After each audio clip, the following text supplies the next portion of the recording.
3 ചിത്രങ്ങളുടെ അപ്ഡേഷനാണ് ഇന്നൊരു വീഡിയോ ഭാഗത്ത്. വീഡിയോയിലേക്ക് മുൻപ് വീഡിയോ ലൈക്ക് ചെയ്യുക.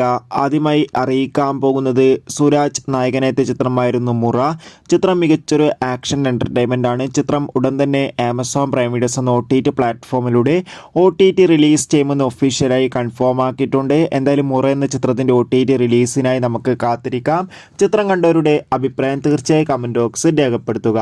അർജുൻ അശോകൻ, ബാലു വർഗീസ്, ഷൈജു കുർപ്പ് എന്നൊക്കെ പ്രധാന കഥാപാത്രങ്ങളായ ചിത്രമായിരുന്നു പല്ലൂട്ടി 90 കിഡ്സ്. ചിത്രത്തിന് ഒരു ആവറേജ് അഭിപ്രായം സ്വന്തമാക്കാൻ വേണ്ടി സാധിച്ചിട്ടുണ്ടായിരുന്നു.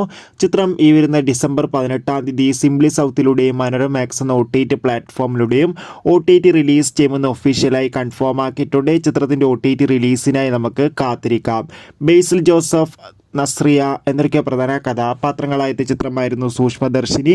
ചിത്രത്തിൻ്റെ HD പതിപ്പ് കഴിഞ്ഞ ആഴ്ച ലീക്കായിട്ടുണ്ടായിരുന്നു. ഇപ്പോഴത്തെ ചിത്രത്തിൻ്റെ OTT അവകാശങ്ങൾ ഡിസ്നി പ്ലസ് ഹോട്ട്സ്റ്റാറും സാറ്റലൈറ്റ് അവകാശങ്ങൾ ഏഷ്യാനെറ്റും സ്വന്തമാക്കിയെന്ന് കൺഫേം ആക്കിയിട്ടുണ്ട്. ചിത്രം ഉടൻ തന്നെ നമുക്ക് ഡിസ്നി പ്ലസ് ഹോട്ട്സ്റ്റാർ എന്ന OTT പ്ലാറ്റ്ഫോമിലൂടെ OTT റിലീസിൽ പ്രതീക്ഷിക്കാം. കാത്തിരിക്കാം ചിത്രങ്ങളുടെ കൂടുതൽ അപ്ഡേഷൻ അറിയാൻ വേണ്ടി. ബൈ.